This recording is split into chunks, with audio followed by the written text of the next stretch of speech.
Welcome back दोस्तों। आप लोग का मेरे इस channel complete English by Anjali में स्वागत है।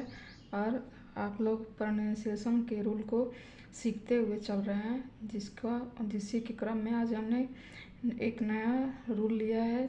और इस रूल को आसानी से समझने के बाद आप लोग इंग्लिश को आसानी से प्रोनाउंसिएट कर पाएंगे और अपनी इंग्लिश को बेहतर बना पाएंगे। तो आइए हम लोग स्टार्ट करते हैं। आज के प्रोनाउंसिएशन रूल्स में है ई के उच्चारण के नियम। ई का जो उच्चारण होता है वो कैसे कैसे किया जाता है उसके बारे में हम लोग अध्ययन करेंगे। और इसका ये क्लास 1 है, यानी कि इसका नेक्स्ट पार्ट जो होगा वो आपको क्लास 2 में बताया जाएगा। इसमें हम जो सीखेंगे उसको हम यहाँ पे समझते हुए चलेंगे। ई का उच्चारण ई आ ए इत्यादि होता है। ई के उच्चारण के नियम का अध्ययन निम्न प्रकार करें।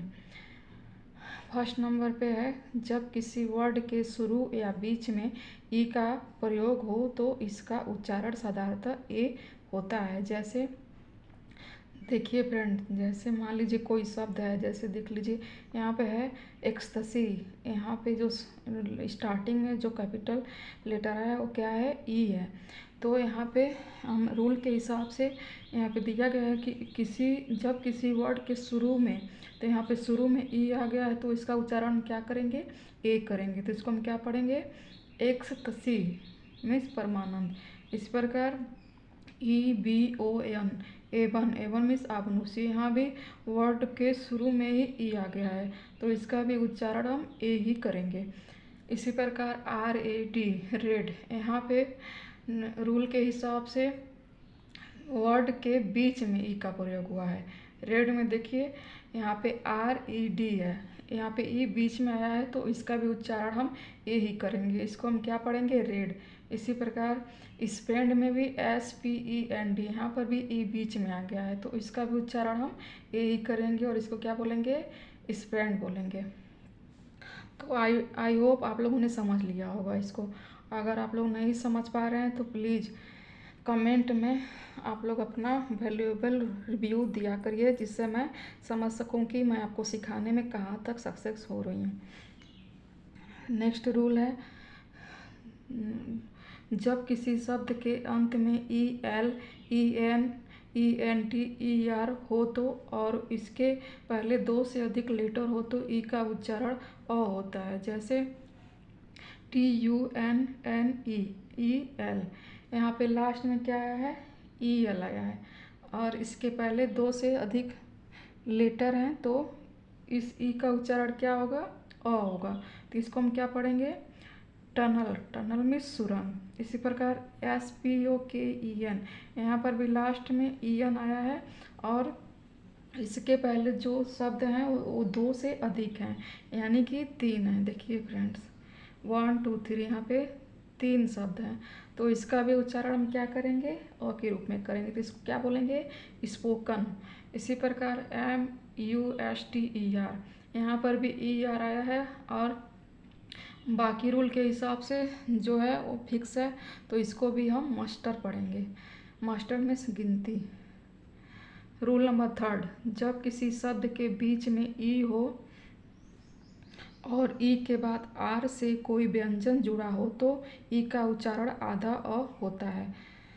जैसे HERB में यहाँ पे ई है और ई के बाद आर है और आर के बाद यहाँ पे बी आ गया है। बी क्या है, व्यंजन है।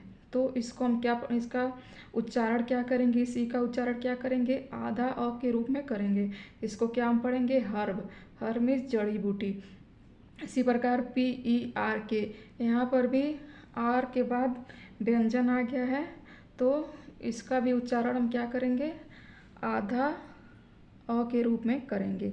तो इसको हम क्या पढ़ेंगे, पर्क मीन्स उबाल आना। इसी प्रकार नेक्स्ट रूल क्या कहता है, नेक्स्ट रूल कहता है कि जब किसी वर्ड में ई के बाद आर ई हो तो ई का उच्चारण ई होता है। जैसे HERE, यहाँ पर भी ई के बाद क्या है, आर ई है तो इसका उच्चारण क्या होगा, ई होगा। तो इसको हम क्या पढ़ेंगे, HERE को क्या पढ़ेंगे, हियर। इसी प्रकार MERE, यहाँ पर भी ई के बाद RE आ गया है, तो इसका भी उच्चारण क्या होगा, इसका भी उच्चारण होगा ई। तो इसको हम क्या पढ़ेंगे, मियर। मियर में मात्र या झील। नोट, वह कार्य जो नियम के विरुद्ध हो उसे अपवाद यानी एक्सेप्शन कहते हैं। एक्सेप्शन में कभी कभी फ्रेंड्स कोई ऐसे रूल होते हैं जो नियम के विरुद्ध होते हैं, तो आप लोग इस पे ध्यान मत दीजिएगा कि ये यहाँ पे जो ये रूल है वो लागू क्यों नहीं हो रहा है। तो ऐसा सोचने की ज़रूरत नहीं है, क्योंकि कभी कभी ये रूल एक्सेप्शन यानी अपवाद का रूप भी ले लेते हैं। जैसे यहाँ पे देखिए WERE है, तो यहाँ पे इसका उच्चारण ई के बाद RE आ गया है, तो इसका उच्चारण ई नहीं होगा, यहाँ पे अ होगा। तो इसको हम क्या पढ़ेंगे, वर। ये फ्रेंड्स अपवाद है। 5th नंबर पे, जब किसी शब्द के बीच में ई हो और ई के बाद किसी व्यंजन आर को छोड़कर से ई जुड़ा हो तो ई का उच्चारण ई होता है, छोटी ई होता है। जैसे कंप्लीट। कंप्लीट में यहाँ पे ई के बाद व्यंजन है, यहाँ व्यंजन क्या है, टी है, तो टी के बाद भी ई जुड़ गया है, तो इसका उच्चारण हम ई ही करेंगे। तो इसको क्या पढ़ेंगे, कंप्लीट। इसी प्रकार IMPED, यहाँ पर भी बीच में ई है और ई के बाद व्यंजन है, उसके बाद ई जुड़ गया है, तो इसको भी हम इम्पीड पढ़ेंगे। इसी प्रकार स्टैम्पेड, यहाँ भी STAMPED आ गया है, तो इसको भी हम स्टैम्पिड यानी कि यहाँ पे जो रूल फॉलो करते हैं हम लोग वही रूल यहाँ भी फॉलो किया जाएगा, और यहाँ पे स्टैम्पिड पढ़ा जाएगा। स्टैम्पिड मीन्स भगदड़। जब किसी, अगला रूल इसका क्या कहता है, अगला रूल कहता है कि जब किसी शब्द के अंत में ई हो तो ई का उच्चारण नहीं होता है, लेकिन कुछ शब्द ऐसे हैं जिनमें ई का उच्चारण छोटी ई या बड़ी ई या ए होता है।